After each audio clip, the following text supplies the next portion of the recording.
فاعوذ باللہ من الشیطان الرجیم بسم اللہ الرحمن الرحیم۔ آج سورۃ البقرہ کا رکوع نمبر 36 ہے، اور رکوع نمبر 36 کے کوئی 5 سوال میرے پاس ہیں۔ سب سے پہلا سوال ہے کہ کیا غیر مسلم انفاق فی سبیل اللہ کرے تو اسے بھی 700 گنا زیادہ عطا کیا جائے گا، یا یہ آیت صرف مسلمانوں سے مخاطب ہے؟ تو یہاں پہ انفاق کے ساتھ فی سبیل اللہ کی شرط بھی موجود ہے، تو واضح بات ہے کہ یہ شرط وہی پوری کرے گا جو کتاب اللہ اور رسول اللہ صلی اللہ علیہ وسلم پہ ایمان رکھتا ہوگا، یعنی آخری دین کو مانتا اور ایمان لاتا ہے۔ یہاں پہ سبیل کا لفظ ہے، فی سبیل اللہ۔ عام طور پہ ہم اس کا ترجمہ کر دیتے ہیں کہ راستہ۔ در حقیقت یہاں پہ راستے سے مراد یعنی یہ وہ راستہ ہے کہ جو اللہ سبحانہ و تعالیٰ سے ملاقات اور اللہ کی رضا کی طرف جاتا ہے، یہ وہ راستہ ہے۔ اور اس لیے انفاق ہو، جہاد ہو، قتال ہو، ان سب کے ساتھ قرآن مجید میں فی سبیل اللہ کے الفاظ ساتھ استعمال اس لیے ہوئے کہ اس سے مراد یہ ہے کہ فقط اور فقط اللہ کے حکم کی پیروی کرتے ہوئے اور اللہ تعالیٰ کی خوشنودی اور اللہ کی اطاعت اور فرما برداری، اس کی محبت اور اس کی ملاقات کے لیے انسان ہر عمل کرتا ہے جو مسلمان اور مومن ہے۔ تو اس لیے قرآن مجید میں فی سبیل اللہ کا لفظ تقریباً ہر جگہ پر استعمال ہوا ہے۔ تو اس لیے یہ بات ذہن میں رکھنی چاہیے کہ جب ہم جہاد فی سبیل اللہ کی بات کریں گے یا ہم انفاق فی سبیل اللہ کی بات کریں گے تو اس کا تعلق مسلمانوں کی جماعت سے ہو جاتا ہے، یعنی مسلمانوں کی ہی جماعت اس سے مراد ہوگی۔ یعنی ہم اس کی مثال یوں دے سکتے ہیں کہ آپ کسی ادارے میں ملازمت کرتے ہیں، تو اس ادارے کی جو تمام جو شرائط ہوتی ہیں اور حدود و قیود ہوتے ہیں وہ ان کے ہم پابند ہوتے ہیں، اس لیے کہ ہم اس ادارے کے ملازم ہیں اور اس ادارے میں ہم کام کر رہے ہیں، اور اسی طرح اس ادارے کی خدمت کے نتیجے میں جو سہولیات مہیا ہوتی ہیں ہم اس کے بھی حقدار ہوتے ہیں، اور اس ادارے سے باہر کے لوگ اس میں کسی طرح بھی شامل نہیں ہوتے اور نہ شرائط کے پابند ہوتے ہیں اور نہ ہی وہ سہولتوں کے حقدار ہوتے ہیں، دونوں طرح میں۔ تو اس لیے جب ہم فی سبیل اللہ کی بات کرتے ہیں تو فی سبیل اللہ سے مراد یہ ہے کہ جو اس خاص عقائد کو اور نظریات کو مانتا ہے، اس پر ایمان لاتا ہے، اور مانتے ہوئے پھر اس اللہ کی خوشنودی کے لیے کہ جس کا تعارف رسول اللہ صلی اللہ علیہ وسلم نے ہم سے کرایا اور ہمیں بتایا اور ہم ایمان لائے، تو اس لیے فی سبیل اللہ کا لفظ قرآن مجید میں خاص اس پس منظر میں استعمال ہوا ہے کہ جو اللہ پر ایمان رکھنے والا، رسول اللہ صلی اللہ علیہ وسلم پر ایمان رکھنے والا، قرآن کو ماننے والا، کتاب اللہ کو ماننے والا، کعبۃ اللہ کو ماننے والا، اور جو ایمانیات ہے جو رسول اللہ صلی اللہ علیہ وسلم پر وحی کی گئی ان پر ایمان رکھنے والا، وہ جب عمل کرتا ہے تو اس کی توجہ اور اس کی نیت اپنے رب اور اپنے خالق اور اپنے مالک کی رضا ہوتی ہے، تو اس کے لیے فی سبیل اللہ کا لفظ استعمال کیا جاتا ہے۔ باقی کوئی بھی شخص خرچ کرتا ہے، وہ کسی بھی مذہب سے تعلق رکھتا ہے، تو اس کا معاملہ اس کے رب کے ساتھ ہے۔ اللہ تعالیٰ اس کی حالت کو، اس کی کیفیت کو اور اس کے حالات کو جانتا ہے، وہی فیصلہ کرنے والا ہے۔ لیکن یہاں پر مومنین کو اور مسلمانوں کو انفاق فی سبیل اللہ کی طرف توجہ کیا گیا ہے، توجہ دلائی گئی ہے، اور انفاق فی سبیل اللہ کی ترغیب دی گئی ہے۔ اور دوسری بات یہ بھی یاد رکھیے کہ یہ زکوٰۃ کے علاوہ ہے۔ قرآن مجید میں زکوٰۃ کو بیان کر دیا گیا، لیکن یہاں پر انفاق کی طرف متوجہ کیا گیا ہے۔ انفاق یعنی یہ نہ سمجھا جائے کہ انفاق سے مراد صرف زکوٰۃ یہاں پر ہے، بس زکوٰۃ ہی دی جائے، بلکہ قرآن مجید میں اور احادیث رسول صلی اللہ علیہ وسلم میں کثرت کے ساتھ انفاق فی سبیل اللہ کی تعلیم دی گئی ہے کہ خرچ کرو، خرچ کرو، اور دولت جس طرح بھی ہے اس کا ذخیرہ مت کرو۔ یعنی ہم یوں کہہ سکتے ہیں کہ میں اکثر طور پہ یہ کہتا ہوں کہ مسلم معاشرے کا یہ چلن ہے کہ وہ خرچ کرتے رہتے ہیں، اللہ کی راہ میں دیتے رہتے ہیں۔ رسول اللہ صلی اللہ علیہ وسلم، میں اس آیت کا ترجمہ جب پڑھوں گا تو آپ دیکھیے گا کہ رسول اللہ صلی اللہ علیہ وسلم کی جو احادیث ہیں وہ بھی در حقیقت اسی کا بیان ہوتی ہیں، آیات کی وضاحت ہی ہوتی ہے۔ مثال کے طور پر رسول اللہ نے فرمایا کہ 10 گنا سے 700 گنا تک اللہ تعالیٰ اجر دیتا ہے، 700 گنا تک۔ ایک صحابی کسی موقع پر انہوں نے عرض کی، یا رسول اللہ صلی اللہ علیہ وسلم، میں اپنا اونٹ اللہ کی راہ میں دیتا ہوں، تو رسول اللہ نے فرمایا کہ قیامت کے روز تمہیں 700 اونٹ دیے جائیں گے۔ اب یہ کثرت عدد پر یہ دلالت کرتا ہے، یعنی 700 سے بھی زیادہ اللہ سبحانہ و تعالیٰ کی طرف سے مسلمان کو اجر دیا جا سکتا ہے۔ اب یہ آیت کیا ہے، اس کا ہم ترجمہ پڑھتے ہیں۔ فرمایا مثل الذین ینفقون اموالہم فی سبیل اللہ، مثال ان لوگوں کی جو اپنے مالوں کو اللہ کی راہ میں خرچ کرتے ہیں۔ اب یہ مثال ہے، پیرایبل جس کو ہم کہتے ہیں۔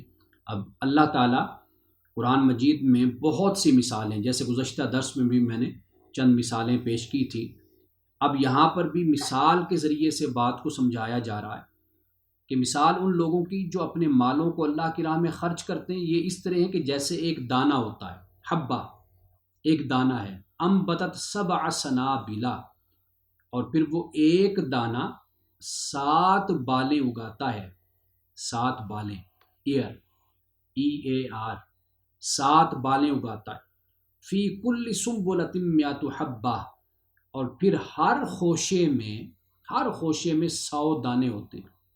تو آپ اندازہ کر لیجئے کہ بات کہاں جا پڑتی ہے۔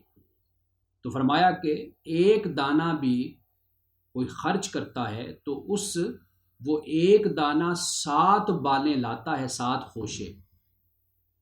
خوشے، اور ہر خوشے میں 100 دانے، تو 700 بن گئے۔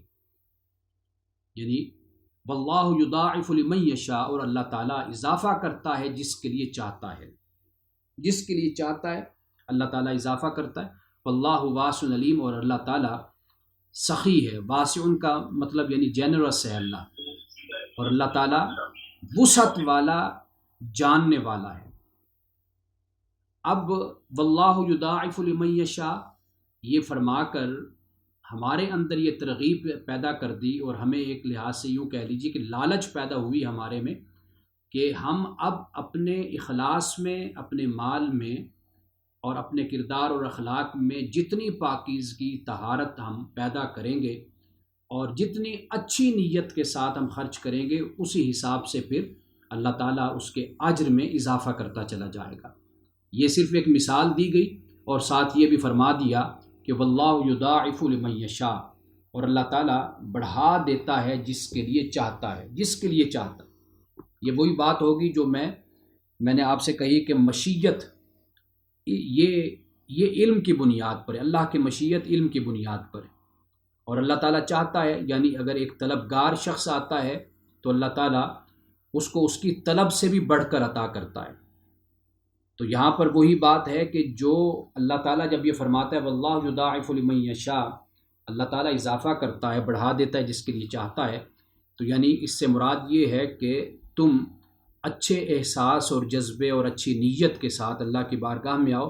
جتنا اپنے آپ کو پاکیزہ کرو گے، جتنا اپنے آپ کو متقی بناؤ گے، پرہیزگار بناؤ گے، ریاکاری سے بچو گے، احسان جتلانے سے بچو گے، تکلیف دینے سے بچو گے، تو اللہ تعالیٰ اتنا ہی زیادہ تمہارے لیے اجر کو بڑھاتا چلا جائے گا. یہ پہلا سوال ہے. ہمیں اکثر طور پر یہ بڑی فکر رہتی ہے، اور جب بھی کوئی اجر کی بات ہوتی ہے یا خرچ کرنا اور اس کے بدلے میں اللہ کی طرف سے انعام اور انسان کو ثواب ملتا ہے، تو ہم ہمیشہ یہ سوال کرتے ہیں کہ جی غیر مسلم کے بارے میں کیا ہوگا. اب اصل معاملہ یہ ہے کہ غیر مسلم کے لیے اللہ تعالیٰ رحیم و کریم ہے. وہ اپنے کرم اور فضل سے جو چاہے گا ان کے ساتھ معاملہ فرمائے گا، اس لیے کہ غیر مسلم سب ایک طرح کے نہیں ہوتے، ان میں بھی فرق ہوتا ہے.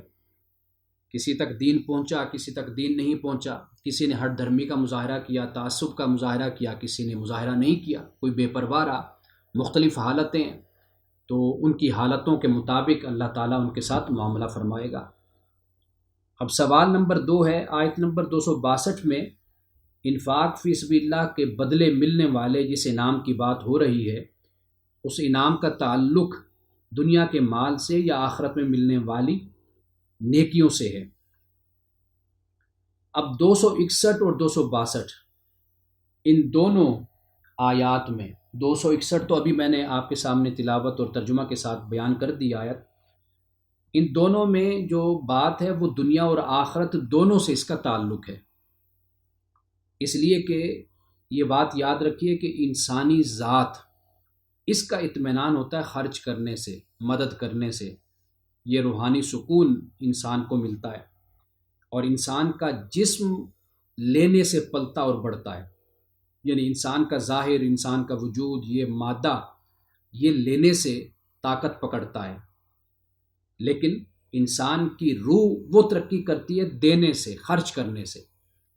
معاشرہ ایک دوسرے کی مدد اور تعاون سے خوشحال ہوتا ہے، غربت و مفلسی کا خاتمہ ہوتا ہے، جرائم کا خاتمہ ہوتا ہے. انفاق کے مثبت اور تعمیری نتائج فرد اور معاشرے پہ مرتب ہوتے ہیں. تفریق و انتشار کا خاتمہ ہوتا ہے، اور رب کے حکم پہ عمل کرنے سے روحانی سکون، اطمینان نصیب ہوتا ہے. اللہ تعالیٰ نے سورۃ الکہف میں یہ فرمایا، آخر میں جا کر سورۃ الکہف کے اختتام کو اگر آپ دیکھیں تو فرمایا فمن کان یرجو لقاء ربہ، پس جو اپنے رب کی ملاقات کی امید رکھتا ہے تو فلیعمل عملا صالحا، تو پھر اسے چاہیے کہ وہ اچھے کام کرے. ولا یشرک بعبادت ربہ احدا، اور پھر اپنے رب کی عبادت میں، بندگی میں کسی اور کو شریک نہ ٹھہرائے. اب یہ جو امید رکھنا ہے، قرآن پاک میں الذین یظنون کا بھی لفظ ہے. یظنون، ظن کا مطلب یقین کے معنی میں بھی استعمال ہوتا ہے. الذین یظنون انہم ملاقو، کہ وہ لوگ کہ جو اپنے رب سے ملاقات کا یقین رکھتے ہیں، اس پر ایمان رکھتے ہیں، ان کا پختہ ایمان ہے کہ وہ اپنے رب سے ملنے والے ہیں. تو یہ بات انسان کے لیے اطمینان کا باعث بنتی ہے. حضرت عیسیٰ علیہ السلام کا ایک بڑا خوبصورت قول ہے. آپ کہتے ہیں کہ انسان کا دل وہاں لگتا ہے جہاں انسان کا مال ہوتا ہے. تو آپ فرماتے ہیں کہ اپنے مال کو آسمانوں میں لگاؤ تاکہ تمہارا دل آسمانوں میں لگے. یعنی مراد یہ ہے کہ تم اپنے مال کو خرچ کرو. جب خرچ کرو گے، اللہ کی راہ میں دو گے، تو پھر یہ مال جدھر جائے گا وہیں تمہارا دل لگے گا. مال کہاں جاتا ہے وہ انسان کے لیے آخرت کا اجر اور ثواب کا باعث بن جاتا ہے، تو پھر دل بھی آخرت میں لگے گا. تو یہ بہت خوبصورت بات ہے حضرت مسیح علیہ السلام کی کہ جہاں انسان کا مال ہوتا ہے وہاں انسان کا دل لگتا ہے. تو لہٰذا اپنے مال کو آسمانوں میں لگاؤ تاکہ تمہارا دل بھی آسمانوں میں لگے. تو یہاں پہ فمن کان یرجو لقاء ربہ فرمایا جو اپنے رب سے ملاقات کی امید رکھتا ہے تو پھر اسے چاہیے اچھے کام کرے. جو یقین اور امید رکھتا ہے تو پھر اچھے کام کرے گا تو آگے جا کر سرخرو ہو جائے گا. تو لہٰذا دنیا اور آخرت میں انسان کو خرچ کرنے کا یہ اجر ملتا ہے، اور اللہ کی طرف سے یہ انعام ملتا ہے کہ دنیا میں انسان سکون اور اطمینان کی زندگی گزارتا ہے. اور آخرت میں تو انسان کو اللہ کی طرف سے انعامات تو ملنے ہی ملنے. تو اس لیے جو قرآن بیان کرتا ہے اس کو دنیا سے علیحدہ کر کے نہیں دیکھا جاتا. دنیا میں بھی اس کے اثرات روحانی طور پر مرتب ہوتے ہیں انسانی شخصیت پر، انسانی ذات پر. اور تیسرا سوال یہ ہے کہ اب یہ جو آیت نمبر 262 ہے، یہ بھی میں چاہتا ہوں کہ اس کی میں تلاوت کر دوں ترجمے کے ساتھ. فرمایا الذین ینفقون اموالہم فی سبیل اللہ، جو لوگ خرچ کرتے ہیں اپنے مالوں کو اللہ کی راہ میں، ثم لا یتبعون، پھر وہ پیچھے نہیں لگتے، ما انفقوا منم ولا ذلہم، جو انہوں نے خرچ کیا، یعنی پیچھے لگ کر احسان جتاتے نہیں ہیں اور تکلیف اور دکھ نہیں دیتے، دل آزاری نہیں کرتے. لہم اجرہم عند ربہم، تو ان کے لیے ان کا اجر ان کے رب کے پاس ہے. ولا خوف علیہم ولا هم یحزنون، اور ان پر نہ کوئی خوف ہے اور نہ وہ غمگین ہوں گے. خوف اس لیے نہیں کہ مال سے محبت ہی نہیں کی، اللہ کی راہ میں اللہ کے حکم کے مطابق اس کو خرچ کرتے رہے، اللہ کی امانت اسے خیال کیا. تو یہاں پر آیت نمبر 262 میں یہ فرمایا. لیکن اس سے آگے بھی 262، 63 اور 64 پہ میں نے بات ابھی کرنی ہے. آیت نمبر سوال نمبر 3 یہ ہے کہ انفاق کا کیا مفہوم ہوگا؟ کیا اس سے مراد مال ادھار دینا ہے یا کسی کو انعام دینا ہے، زکوٰۃ ہے یا کچھ اور؟ اب اس کے بارے میں قرآن مجید کی چند آیات میں آپ کے سامنے با ترجمہ تلاوت کر دیتا ہوں، اور اسی میں ہی اسی سوال کا جواب بھی مل جاتا ہے. اللہ پاک نے سورۃ الحدید ہے، قرآن مجید کی آیت نمبر 57 ہے، اس کی آیت نمبر ہے 7. آمنوا باللہ ورسولہ، ایمان لاؤ اللہ اور اس کے رسول پہ. وانفقوا، اور خرچ کرو، مما جعلکم مستخلفین فیہ، اس سے جو اللہ نے تمہیں اس مال میں اللہ نے خلیفہ بنایا. مستخلفین یعنی مراد کیا ہے؟ مراد یہ ہے کہ بھئی یہ مال، یہ دولت دائمی طور پر تمہارے پاس بھی نہیں ہے، تم بھی ایک خلیفہ کے طور پر، ایک نائب کے طور پر ہو، اور تمہارے پاس یہ امانت ہے.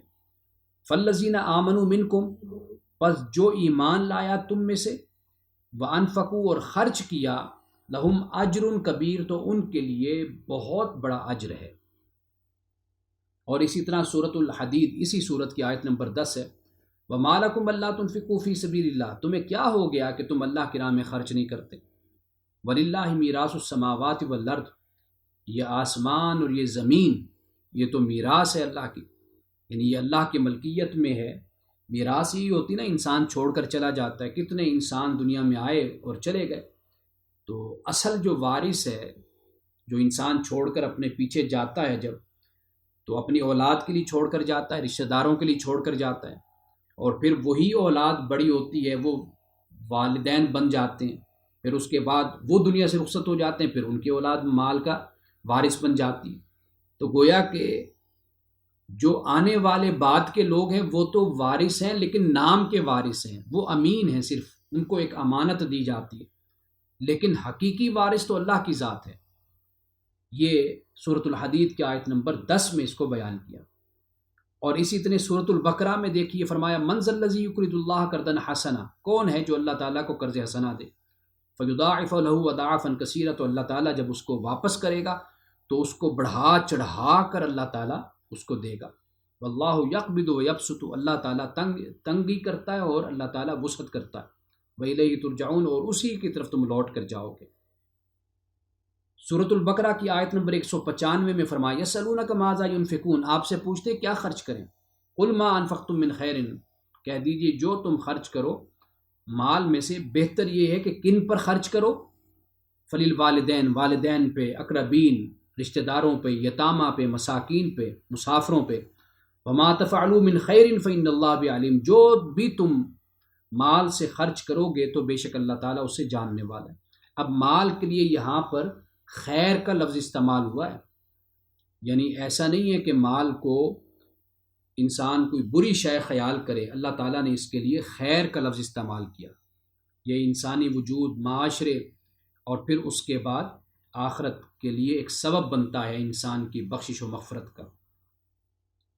اب اس سے آگے سورۃ منافقون میں یہ فرمایا فاتقوا اللہ ما استطعتم واسمعوا واطیعوا وانفقوا خیرا لانفسکم ومن یوق شح نفسہ فاولئک هم المفلحون، کہ پس اللہ سے ڈرو جو تم استطاعت رکھتے ہو، جتنے تم مکلف ہو، جتنی تمہاری طاقت اور وسعت ہے اتنا اللہ سے ڈرو، واسمعوا اور سنو، واطیعوا اور اطاعت کرو، وانفقوا خیرا لانفسکم خرچ کرو، اس لیے کہ یہ مال کا خرچ کرنا تمہارے لیے بہتر ہے۔ یہ ومن یوق شح نفسہ، اور جو اپنے آپ کو تنگ دلی سے بچاتا ہے، بخل سے، کنجوسی سے خود کو بچاتا ہے، فاولئک هم المفلحون، یہ وہ لوگ ہیں کہ جو کامیاب ہیں۔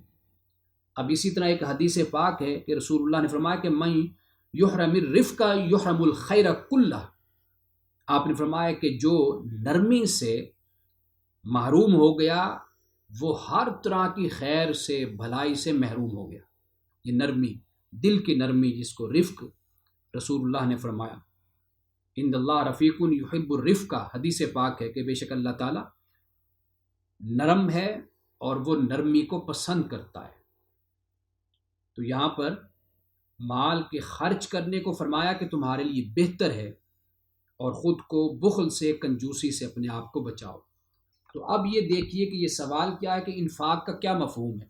انفاق کا مفہوم یہ ہے کہ انسان اللہ کی راہ میں بس خرچ کرتا رہے، خدمت انسانیت کے لیے جو وسعت اور طاقت، اور خاص طور پر قرآن مجید میں مال کا ذکر آیا اس لیے کہ مال صحت کے لیے، بیماری کے لیے، تعلیم کے لیے، انسانی وجود کے لیے، اور انسان کی خوشحالی کے لیے، اور ذہنی اطمینان اور سکون کے لیے ہوتا ہے۔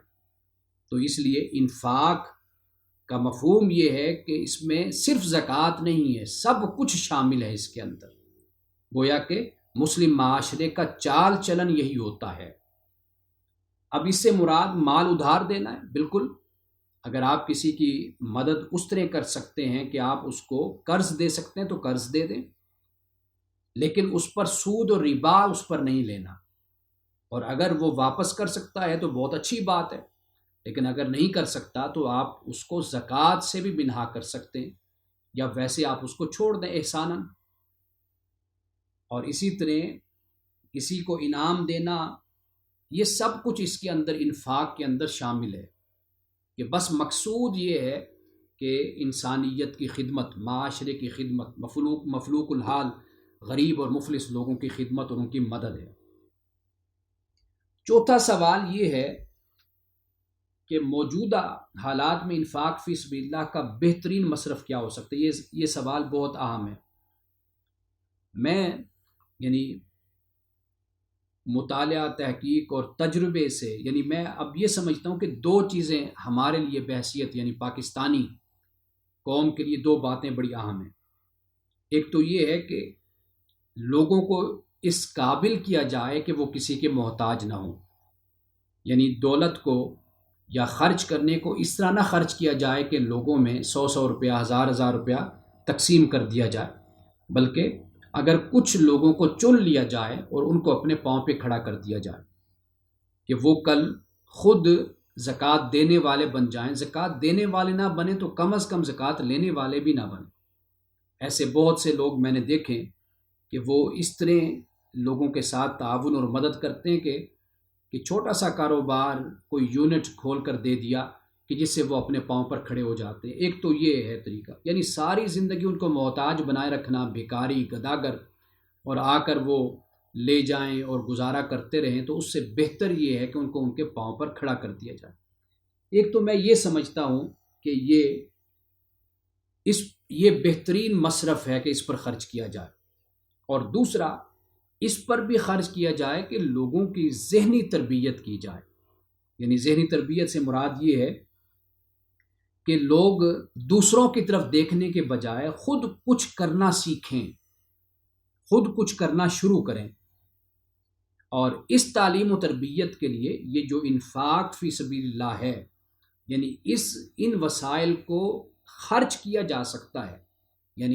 لوگوں کی ذہنی تربیت کے لیے بہت انتظام کیا جا سکتا ہے، جیسے ورکشاپ ہے، کوئی سیمینار ہے، یا کسی اور طرح کی بیٹھک، یا کسی اور طرح کا کوئی نظام، کوئی سیلیبس، کوئی نصاب، کوئی طریقہ کہ جس سے لوگوں کی یہ ذہنی تربیت کی جائے کہ بھئی دوسروں کی طرف مت دیکھو، اللہ نے تمہیں ہاتھ پاؤں دیے ہیں، تمہیں دماغ دیا ہے، ذہن دیا ہے، تم نوجوان ہو، صحت مند ہو، ہمت کرو۔ حکومتوں کی طرف دیکھنے کے بجائے، معاشرے کے دوسرے لوگوں کی طرف دیکھنے کے بجائے، اور ایک محتاج اور ضرورت مند بن کر اور نفسیاتی مریض بن کر بیٹھنے کے بجائے کوشش یہ کی جانی چاہیے کہ اپنے پاؤں پر خود کھڑا ہوا جائے۔ تو مطلب یہ ہے کہ میں یہ سمجھتا ہوں کہ ہماری بحیثیت قوم، ہماری یہ ذہنیت بن گئی ہے کہ ہم دوسرے سے بڑی توقع رکھتے ہیں، ہماری امیدیں، ہماری توقعات دوسرے سے بڑی وابستہ ہوتی ہیں کہ وہ کچھ کرے گا میرے لیے۔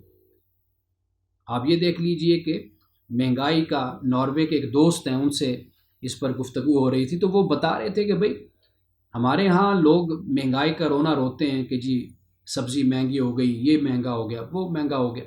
تو وہ کہتے ہیں کہ یہاں پر ناروے میں لوگ خود اپنے گھروں میں ہی سبزیاں لگا لیتے ہیں، یہ دھنیا ہے، پودینہ ہے، ٹماٹر ہے، پیاز ہے، اور اس طرح کی دوسری سبزیاں جیسے کریلے ہیں، بھنڈیاں ہیں، لوگ خود ہی گھر میں اگا لیتے ہیں۔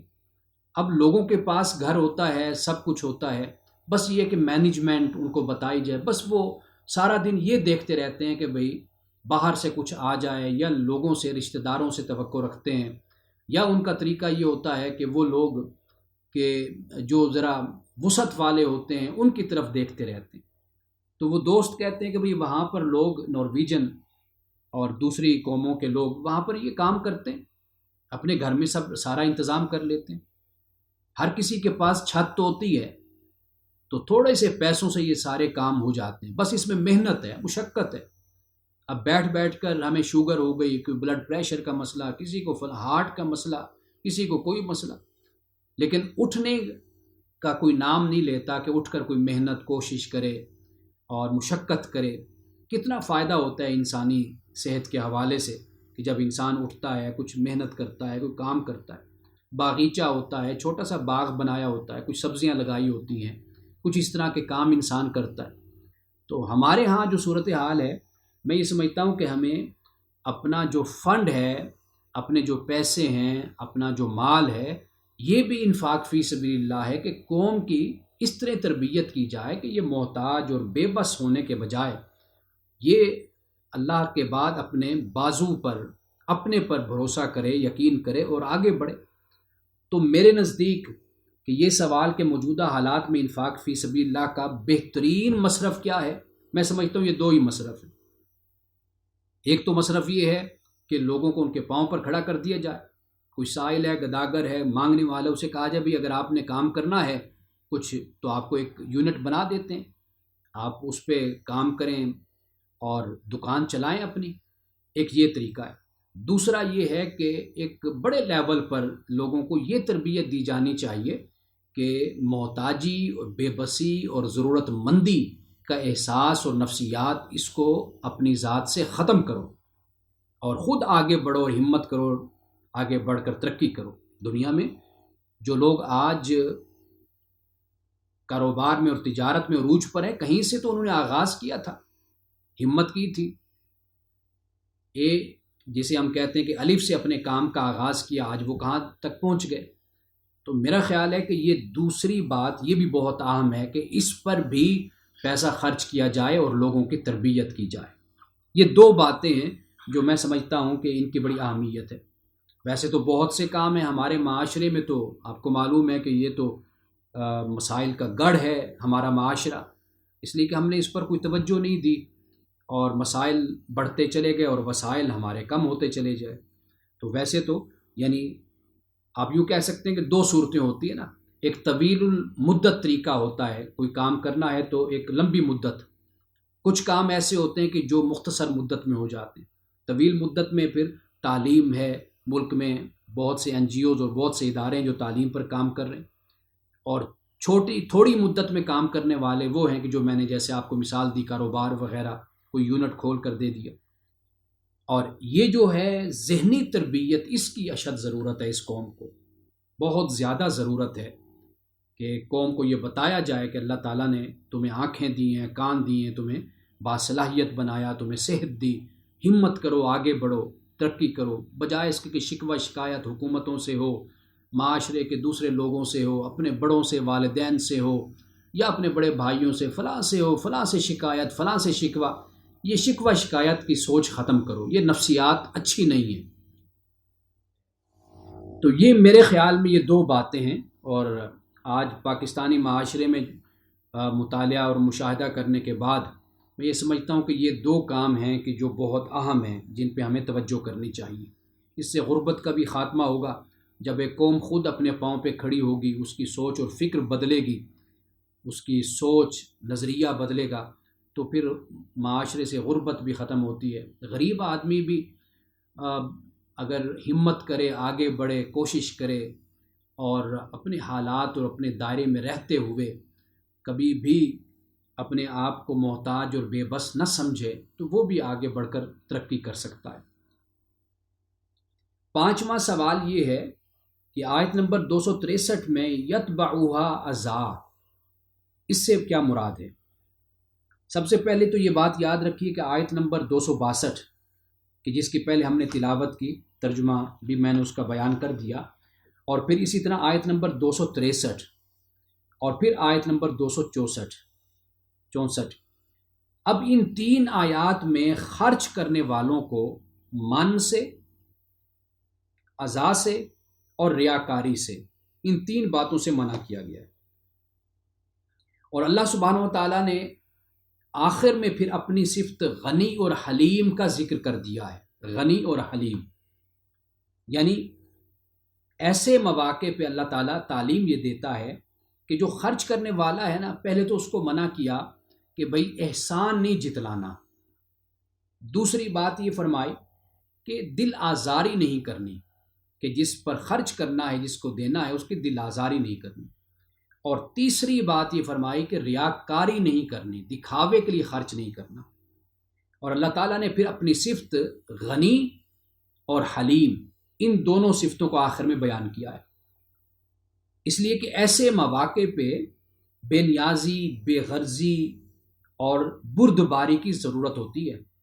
کم ظرف اور پست اخلاق شخص جو ہوتا ہے وہ یہ چاہتا ہے کہ جس پہ میں نے احسان کیا وہ بس میرا غلام اور ہر وقت زیر بار احسان رہے، بس میرے احسان کے بوجھ تلے دبا رہے، میرے سامنے سر نہ اٹھائے، جس پہ احسان کرے وہ کبھی میری نافرمانی نہ کرے۔ یعنی وہ یہ چاہتا ہے کہ میں جس پر احسان کروں بس وہ ایسے ہی بس میرا غلام اور میرا بندہ بن کر رہ جائے، اور پھر اگر جس پر احسان کیا اگر اس سے کوئی نافرمانی، کوئی اختلاف ہو جاتا ہے، کوئی بات ہو جاتی، تو پھر فوراً احسان جتاتا ہے اور دل آزاری کرنا شروع کر دیتا ہے۔ تو اللہ تعالیٰ نے ان تین باتوں سے منع کیا ہے۔ اب آئیے آیت نمبر 262 کا ترجمہ تو میں نے بیان کر دیا تھا، اب 263 اور 264 کو ہم پڑھتے ہیں۔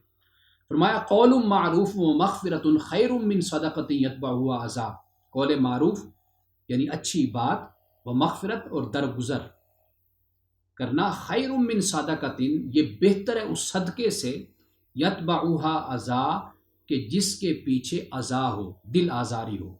آیت نمبر 262 میں من اور اذا کا ذکر کیا تھا کہ پھر نہ تم پیچھے لگ جاؤ جو تم نے خرچ کیا، احسان جتلاتے ہوئے اور تکلیف دیتے ہوئے، یہ نہ احسان جتلاؤ اور نہ تکلیف دو جس پر تم خرچ کرو۔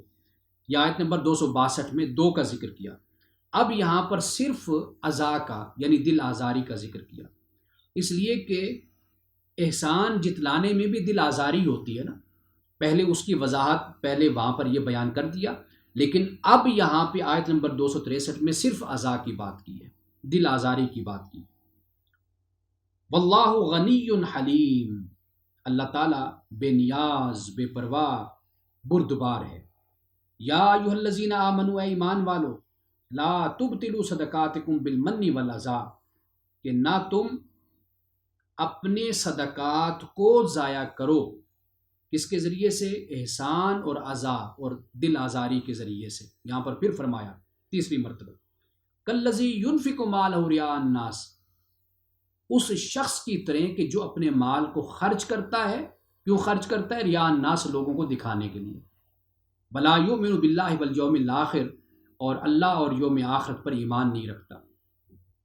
سورۃ النساء میں بھی آیت نمبر 38 میں اسی بات کو بیان کیا ہے کہ والذین ینفقون اموالہم رئاء الناس ولا یؤمنون باللہ ولا بالیوم الآخر ومن یکن الشیطان لہ قرینا فساء قرینا، یعنی وہ شخص کہ جو خرچ کرتا ہے دکھانے کے لیے، اللہ اور یوم آخرت پر ایمان نہیں رکھتا، تو اس کا دوست، اس کا قرین کون ہے؟ شیطان ہے، اس کا ساتھی، اور وہ بہت ہی برا ساتھی ہے۔ تو یہاں پر واضح بات ہے کہ ریاکاری کیوں کی جاتی ہے؟ ریاکاری اس لیے کی جاتی ہے کہ اگر انسان کا آخرت پر اور اللہ کے انعام اور وعدے پر یقین ہو تو ریاکاری کیوں کرے؟ آخرت اور اللہ پر ایمان رکھنے والا ریاکاری کیوں کرے گا؟ اسے پتہ ہے کہ بھئی یقین ہے کہ مجھے اجر ملنا ہے، اللہ سے ملنا ہے، اور یوم آخرت میں میرے لیے یہ ذخیرہ ہے۔ جو یہاں پر ریاکاری کر رہا ہے وہ اس لیے کر رہا ہے کہ وہ سب کچھ یہی چاہتا ہے، اس کا آگے یقین اور ایمان نہیں ہے۔ تو اب دیکھیے کتنی خوبصورت مثال دی اللہ پاک نے، فرمایا فَمَثَلُهُ كَمَثَلِ صَفْوَانٍ عَلَيْهِ تُرَابٌ، کہ مثال اس کی ایسے ہے کہ جیسے ایک چٹان ہوتی ہے نا، سخت چٹان، علیہ تراب، اور اس پر، اس چٹان پر مٹی پڑی ہوتی ہے، فَأَصَابَهُ وَابِلٌ فَتَرَكَهُ صَلْدًا، اور پھر اس کو بارش پہنچتی مینا، لیکن ہوتا کیا ہے؟ فَتَرَكَهُ صَلْدًا، وہ بارش، وہ مینا جو زور کا برسا، وہ اس کو صرف صاف کر دیتا ہے۔ آپ دیکھیے نا کہ جیسے فرش ہوتا ہے، جب بارش ہوتی ہے تو فرش اگر میلا کچیلا ہے یا اس پر مٹی پڑی ہوئی ہے، جب بارش ہوگی تو کیا ہوگا؟ یہی ہوگا کہ بس وہ صاف ہو جائے گا فرش، لیکن یہ تو نہیں ہو سکتا نا کہ اب اس فرش پر پھل پھول اگائیں اور اس زمین کو کوئی فائدہ ہو، کیونکہ وہ ہے ہی سخت زمین، تو کیا فائدہ ہونے؟ زیادہ زیادہ یہی ہے، مٹی صاف ہو جائے گی۔ لا یقدرون علی شیء مما کسبوا، اور یہ کسی شے پر بھی قدرت نہیں رکھیں گے اس سے جو انہوں نے کمایا، یعنی خرچ کیا لیکن ریاکاری کرتے رہے، جب ریاکاری کرتے رہے تو اس خرچ کا فائدہ کوئی نہ ہوا۔ واللہ لا یہدی القوم الکافرین، اور اللہ تعالیٰ قوم کافر کو ہدایت نہیں دیتا۔ اب یہ آیت نمبر ہے 264۔ اب اس کے بعد آیت نمبر 265 ہے، اس کا بھی میں ترجمہ آپ کے سامنے رکھ دیتا ہوں۔ فرمایا وَمَثَلُ الَّذِينَ يُنْفِقُونَ أَمْوَالَهُمْ ابْتِغَاءَ مَرْضَاتِ اللَّهِ۔ اب دیکھیے یہ ایک متضاد بات ہے جس کو بیان کیا جا رہا ہے۔ پہلے کون لوگ ہیں؟ جو ریاکاری کے لیے خرچ کرتے ہیں، دکھاوے کے لیے، جو خرچ کر کے پھر احسان جتلاتے ہیں، جو خرچ کرنے کے بعد پھر اذیت اور تکلیف اور دل آزاری کرتے ہیں۔ یہ کرنے والے کیا کرتے ہیں؟ یہ گویا کہ ایسے کہ اللہ اور یوم آخرت پر ایمان نہیں رکھتے۔ ان کا اجر کیسا ہے؟ فرمایا چٹان کی طرح ہے کہ بس اس پر بارش ہوئی اور اس چٹان سے جو دھول ہے، مٹی ہے، وہ صاف ہو گئی، باقی کوئی اور فائدہ نہیں ہوا۔ اب وہ لوگ کہ جو اللہ کی رضا کی خاطر خرچ کرتے ہیں، وَمَثَلُ الَّذِينَ يُنْفِقُونَ أَمْوَالَهُمْ ابْتِغَاءَ مَرْضَاتِ اللَّهِ، اور ان لوگوں کے مثال کہ جو اپنے مالوں کو اللہ کی رضا چاہتے ہوئے خرچ کرتے ہیں، وَتَثْبِيتًا مِّنْ أَنفُسِهِمْ، اور اپنے آپ کو مضبوط کرتے ہوئے خرچ کرتے ہیں، كَمَثَلِ جَنَّةٍ بِرَبْوَةٍ أَصَابَهَا۔ اب ان کی مثال کیسے؟ ان کی مثال ایسے کہ جیسے ایک باغ ہوتا ہے نا، باغ، اور باغ کون سا ہے؟ بِرَبْوَةٍ، کہ جو اونچی جگہ پر ہے، أَصَابَهَا وَابِلٌ، تو اس کو ایک زور کی بارش اور مینا اس کو پہنچتا ہے، فَآتَتْ أُكُلَهَا ضِعْفَيْنِ، تو پھر اس کا جو پھل ہے نا وہ دگنا ہو جاتا ہے۔ اکل سے مراد یعنی پھل مراد ہیں، یہ یعنی اس میں اناج بھی شامل ہو جاتا ہے، اس میں غلہ بھی شامل ہے، اس میں پھل بھی شامل ہے، سب کچھ اس کے اندر شامل ہے۔ تو اکل میں فرمایا کہ جو کھانے والی چیزیں ہیں جو زمین سے نکلتی ہیں، کیا ہوتا ہے؟ فرمایا کہ وہ ڈبل ہو جاتی ہیں، دو چند ہو جاتی ہیں، دگنا ہو جاتی ہیں۔ فَإِن لَّمْ يُصِبْهَا وَابِلٌ فَطَلٌ، فرمایا کہ اگر اس کو بارش یعنی زور کی بارش اس باغ کو نہیں پہنچتی، نہیں ملتی، تو فطل، تو ایک ہلکی سی پھواری کافی ہو جاتی ہے۔ بلندی پر ایک باغ ہے اور اس باغ پہ اگر بارش ہو، اچھی طریقے سے ہو، پھر تو ماشاءاللہ، پھر کیا کہنے، پھر تو پھل ہی دگنا ہو جاتا ہے، دو چند ہو جاتا ہے۔ لیکن اگر زور کی بارش نہیں بھی ہوتی تو بس ہلکی پھوار بھی ہو جائے تو اس سے بھی بڑا فائدہ ہو جاتا ہے۔ یعنی یہ دیکھیے کہ اللہ سبحانہ و تعالیٰ یہاں پہ یہ بیان فرماتا ہے کہ اللہ کی رضا کے لیے جب تم خرچ کرو گے تو پھر زیادہ کم کا معاملہ کوئی نہیں ہوتا، تمہاری رضا، تمہارا اخلاص، تمہاری نیت جس درجے کی ہوتی چلی جائے گی، اسی درجے کے حساب سے اللہ سبحانہ و تعالیٰ تمہیں اجر اور ثواب تمہیں عطا کرے گا۔ اب اس کے بعد جو آخری سوال ہے، سوال نمبر 266، سوال نمبر 266 یہ ہے کہ آیت نمبر 266 میں بیان ہوئی مثال کا مصداق کون ہے؟ یعنی آیت نمبر 266 میں اللہ تعالیٰ نے جو مثال دی ہے، اس سے کون شخص مراد ہے، اس کا مصداق کون ہے؟ اچھا، اب یہ جو تیسری یہ آیت بن جاتی ہے ایک لحاظ سے، یعنی مثال کے حوالے سے، اب یہاں پر اس 266 میں اللہ تعالیٰ یہ فرماتا ہے کہ من، ازا اور ریاکاری، احسان جتلانا اور تکلیف دینا، دل آزاری کرنا اور ریاکاری کرنا، اس کے اثرات کیا مرتب ہوں گے آخرت میں، وہ اسے یہاں پر اس آیت میں بیان کیا جا رہا ہے۔ اور وہ اثرات کیا ہیں؟ آیت نمبر 265 میں تو رضائے الہی، یا جیسے ابھی میں نے تلاوت کی ترجمے کے ساتھ کہ رضائے الہی کی خاطر جو خرچ کرتے ہیں ان کا اجر اور ثواب کیا ہے، وہ میں نے آپ کو بتا دیا۔ اب یہ جو مثال ہے اس کو سمجھ لیجئے، پھر میں اس کا ترجمہ کروں گا کہ یہ اس حوالے سے کہ جیسے اللہ پاک یہاں بیان کرتا ہے کہ جیسے انسان بوڑھا ہو جاتا ہے، بوڑھا ہو جائے اور اولاد بھی کم عمر ہوتی ہے، اور ایسے وقت میں زندگی کی جمع پونجی وہ لٹ جائے، یعنی انسان بڑھاپے میں ہے اور محنت اور مشقت انسان نہیں کر سکتا، یعنی ایک وقت ہوتا ہے انسان کی جوانی ہے کہ انسان محنت اور مشقت کرتا ہے، کوشش کرتا ہے، دن رات کاروبار کرتا ہے، تجارت کرتا ہے، اس کی اگر کوئی زمین ہے فصل اگاتا ہے، کاشتکاری کرتا ہے، باغات بناتا ہے، کیا کچھ کرتا ہے، انسان کی ہڈیوں میں طاقت ہوتی ہے۔ لیکن ایک وقت آتا ہے انسان بوڑھا ہو جاتا ہے، اور بوڑھا ہو گیا، اولاد بھی کم عمر ہے۔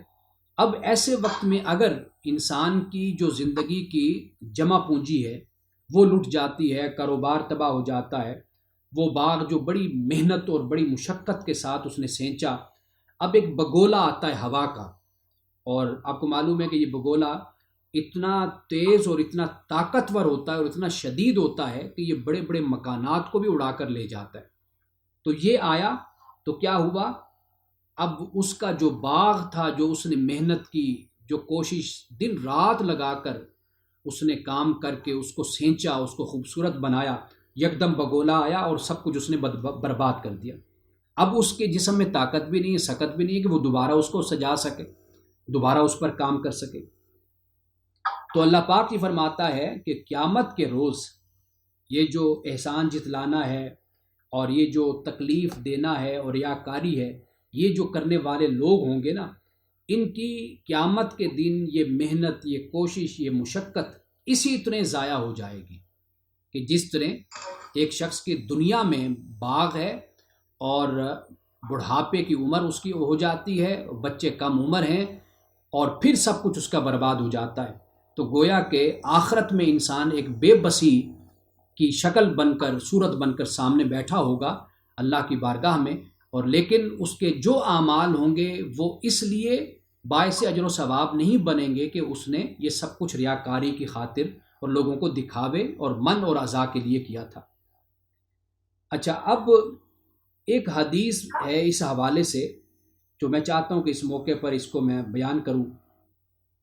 حضرت ابو ذر غفاری رضی اللہ تعالیٰ عنہ اس کو بیان کرتے ہیں، اور یہ صحیح مسلم میں ہے کتاب الایمان میں، کہ رسول اللہ صلی اللہ علیہ وسلم نے فرمایا کہ 3 لوگ ایسے ہیں جن سے قیامت کے روز اللہ تعالیٰ کلام نہیں کرے گا۔ قرآن پاک میں بھی اس کا ذکر آتا ہے کہ اللہ تعالیٰ کچھ لوگ ایسے ہوں گے کہ جن سے اللہ تعالیٰ قیامت کے دن کلام نہیں کرے گا، گفتگو نہیں کرے گا۔ اب وہ 3 لوگ کون سے ہیں؟ ایک تو کلام نہیں کرے گا ان سے، ہاں آگے فرمایا کہ ان کی طرف دیکھے گا نہیں، اور تیسری بات فرمائی کہ اللہ تعالیٰ ان کو پاک نہیں کرے گا، ان کو پاک نہیں کرے گا۔ یہ 3 قسم کے کہ یہ باتیں فرمائی کہ کلام نہیں کرے گا، دیکھے گا نہیں، اور انہیں پاک نہیں کرے گا، اور ان کے لیے دردناک عذاب ہوگا۔ اور وہ 3 قسم کے لوگ کون سے ہیں؟ فرمایا کہ ایک تو وہ ہے جو احسان جتلانے والا ہے، جب بھی کسی کو کچھ دیتا ہے تو احسان جتلاتا ہے، ایک تو یہ فرمایا۔ دوسرا فرمایا کہ عصر کے وقت جب بازار ختم ہو رہا ہو تو جھوٹی قسم کھا کر سودا بیچنے والا، یعنی آپ یہ دیکھیے کہ پسندیدہ جو عمل ہے رسول اللہ نے جس کو بیان کیا وہ یہی ہے کہ کاروبار جلدی صبح کے وقت شروع کیا جائے اور رات تک شام تک اس کو لپیٹ دیا جائے۔ تو فرمایا کہ جاتے ہوئے وہ کیا کرتا ہے، وہ اپنے سودے کو بیچنے کی کوشش کرتا ہے جھوٹی قسمیں کھا کر۔ تو فرمایا کہ یہ دوسرا شخص ہے۔ اور تیسرا فرمایا کہ اپنی تہمت کو، یعنی جسے ہم دھوتی کہتے ہیں، چادر جو لوگ مرد حضرات پہنتے ہیں، تو وہ ٹخنوں سے نیچے لٹکانے والا، ٹخنوں سے نیچے لٹکانے والا، جس سے اس کا مقصد سوائے تکبر اور نخوت کے کچھ نہیں ہے۔ یعنی رسول اللہ صلی اللہ علیہ وسلم نے یہ بتا دیا، اس کی وضاحت فرما دی کہ صرف معاملہ یہ نہیں ہے کہ شلوار ہے یا تہمد ہے وہ ٹخنے سے نیچے لٹک رہی ہے تو ایسا شخص جہنم میں جائے گا یا اللہ تعالیٰ اس سے کلام نہیں کرے گا یا پاک نہیں کرے گا، دردناک عذاب ہوگا۔ یہ اس مقصد کی خاطر ہو کہ نخوت اور تکبر، لوگوں کے سامنے تکبر کا اظہار کرنا، تب رسول اللہ نے فرمایا کہ یہ 3 لوگ، آپ نے فرمایا کہ یہ جہنم میں جائیں گے۔ ایک تو یہ مسلم کی حدیث ہے، اور یہ تو حدیث بڑی مشہور ہے کہ رسول اللہ صلی اللہ علیہ وسلم نے فرمایا کہ ایک قاری، سخی اور شہید، ان 3 کا ذکر کیا۔ آپ نے فرمایا کہ یہ 3 لوگ، فرمایا کہ یہ جہنم میں جائیں گے۔ کیوں؟ اللہ تعالیٰ جب ان سے پوچھے گا تو یہ کہیں گے کہ مولا ہم نے تو ساری زندگی تیرے کلام کو ہم نے پھیلانے میں ہم نے اپنی خدمات پیش کی اور اپنے آپ کو وقف کیا، اور سخی ہوگا وہ کہے گا جی میں نے اپنی دولت کو خرچ کر دیا تیری راہ میں، اور تیسرا جو شخص ہوگا وہ شہید ہوگا کہ جی میں نے تیری راہ میں اپنی جان کو قربان کیا۔ اللہ پاک فرمائے گا نہیں، تمہارا مقصد کیا تھا؟ مقصد یہ تھا کہ تم نے اپنے قرات تم نے کی، اس قرات کا مقصد کیا تھا؟ تاکہ لوگ تمہیں قاری کہیں، اور تم نے اگر مال کو خرچ کیا، مقصود یہ تھا کہ لوگ تمہیں سخی کہیں۔ اور تیسری بات کہ تم نے یہ چاہا کہ لوگ تمہاری بہادری کے چرچے کریں، تم اس لیے لڑے اور تم اس میں شہید ہو گئے، مارے گئے۔ تو اللہ پاک فرمائے گا فرشتوں سے کہ بھئی ان کو جہنم میں ڈال دو۔ اب یہ ہے ریاکاری کا نقصان۔ اب ریاکاری ہے کیا؟ ریاکاری در حقیقت یہ ہوتی ہے کہ انسان کا لباس ہے، انسان کا عمل ہے، انسان کی گفتگو ہے، انسان کی شخصیت ہے، اس میں نمائش کا ہونا۔ جو انسان نہ ہو وہ بن کر دکھانا، در حقیقت اس کو ریاکاری کہتے ہیں۔ ایک انسان کے دل میں کچھ ہے اور وہ جو ظاہر کر رہا ہے وہ کچھ اور ہے، تو یہ دکھاوا اور یہ نمائش بن جاتی ہے۔ تو اللہ تعالیٰ اس سے ہمیں ہمیشہ بچائے اور محفوظ رکھے۔ اور آخر میں حضرت امام احمد بن حنبل کی بڑی خوبصورت بات ہے، یہ میں آپ کو سناتا چلوں کہ آپ کے بارے میں آتا ہے کہ آپ اپنی ایک گال کے نیچے ہاتھ رکھ کر آپ بیٹھے ہوئے تھے، تو اس وقت آپ کے چچا آپ کے پاس آئے اور آپ کو اس حالت میں دیکھا تو کہا کہ بیٹے کیا بات ہے کہ یہ غم کی کیفیت اور یہ حالت کیا ہے تمہاری، کیوں اتنے غمگین ہو کر بیٹھے ہوئے؟ تو حضرت امام احمد بن حنبل نے سر اٹھایا اور آپ نے یہ فرمایا کہ چچا جان، اس شخص کے لیے خوشخبری ہے کہ خدا جسے گمنام کر دے۔ ان الفاظ پر ذرا غور کیجئے کہ یہ بات کہاں تک جاتی ہے کہ آج ہم اس کوشش میں لگے رہتے ہیں کہ دنیا ہمیں جانے، دنیا ہمیں پہچانے، ہم مشہور ہو جائیں، لوگوں کو ہمارے بارے میں علم ہو۔ لیکن امام احمد بن حنبل کیا فرماتے ہیں؟ فرماتے ہیں کہ اس انسان کے لیے، اس شخص کے لیے خوشخبری ہے کہ جو جسے خدا گمنام کر دے، جسے خدا گمنام کر دے اس کے لیے خوشخبری ہے۔ اور آپ کو معلوم ہے کہ اب تو باقاعدہ یہ انڈسٹری، باقاعدہ یہ ایک شعبہ بن چکا ہے کہ کس طرح آپ کو لوگوں کے سامنے پیش کرنا ہے۔ اب لوگ اس کام پر صرف سیاسی لوگ نہیں، صرف گلیمر سے تعلق رکھنے والے لوگ نہیں، بلکہ مذہب سے تعلق رکھنے والے لوگ بھی اس پر کام کرتے ہیں۔ کتابیں لکھوائی جاتی ہیں، کتابیں لکھی جاتی ہیں، صرف اس لیے کہ ایک شخصیت کو ابھار کر اور لوگوں کے سامنے پیش کیا جائے، اس کو ایک ولی کامل کے طور پر، اس کو ایک اعلیٰ شخصیت کے طور پر، ایک ذہین شخصیت کے طور پر، ایک مدبر کے طور پر، ایک سیاستدان کے طور پر۔ اب یہ باقاعدہ ایک انڈسٹری بن چکی ہے۔ لیکن اصل بات کیا ہے؟ وہ یہ ہے کہ اللہ تعالیٰ یعنی گمنامی دے انسان کو، یعنی گمنامی اس طرح کہ انسان جو کام کر رہا ہے وہ اللہ کی بارگاہ میں قابل قبول ہو، اور انسان کے اندر جو یہ شیطان ہے، اس کا نفس کہ جو اس کو گمراہ کرتا ہے، اور وہ اس کوشش میں رہتا ہے کہ کسی طرح لوگ مجھے پہچانیں، اس سے بہتر یہ ہے کہ انسان بس اللہ کی رضا کی خاطر کام کرتا رہے، کام کرتا رہے اور کام کرتا رہے، بس اس کا مقصود یہ ہونا چاہیے۔ اس لیے کہ ہم نے دنیا کی بلا تاریکی اور اندھیروں کو کیا دور کرنا کہ جب ہمارا اپنا من، اپنا باطن ہی اندھیروں میں ڈوبا ہوا ہو، کہ ہم ریاکاری کر رہے ہوں، ہم نمائش کر رہے ہوں، خود نمائی کر رہے ہوں، ہم نے کیا لوگوں کو ہدایت دینی، کیا رہنمائی دینی؟ تو سب سے پہلے تو انسان کی اپنی ذات، اپنی شخصیت ہوتی ہے کہ انسان اپنی ذات پر فوکس کرے، اپنی اصلاح کرنے کی کوشش کرے۔ اور یہ سب سے بڑا کام یہ ہے کہ جب انسان اپنی ذات پر کوشش کرتا ہے تو اس کا نتیجہ پھر یہ نکلتا ہے کہ پھر انسان جب دوسروں کی طرف متوجہ ہوتا ہے تو کم از کم اس کا دل ریاکاری سے پاک ہوتا ہے، پھر وہ اپنا تزکیہ نفس کر چکا ہوتا ہے۔ لیکن اب معاملہ یہ ہے کہ ابھی خود ہماری عمر اور ہمارا وقت یہ ہوتا ہے کہ ہم خود شاگرد بن کر بیٹھیں اور ہم استاذ بن کر بیٹھ جاتے ہیں۔ جب وقت یہ ہوتا ہے کہ ہم کسی کے پیچھے چلیں، ہماری خواہش ہوتی ہے کہ لوگ، دنیا ہمارے پیچھے چلے۔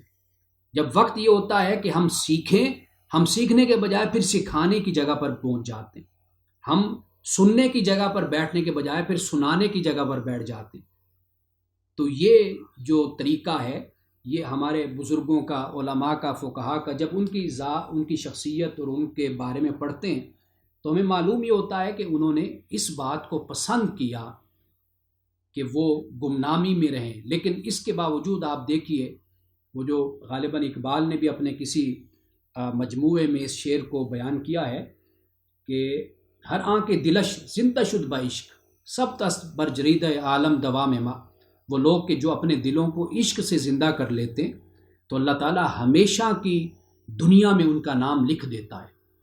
حقیقت یہی ہے، اللہ کی رضا پیش نظر رہے، اپنی ذات کے اندھیروں کو ہم دور کریں اور اپنے آپ کو اللہ کے لیے پسندیدہ بنائیں، اللہ کا محبوب بندہ بنائیں۔ یہ اصل کام ہے جو کرنے والا ہے۔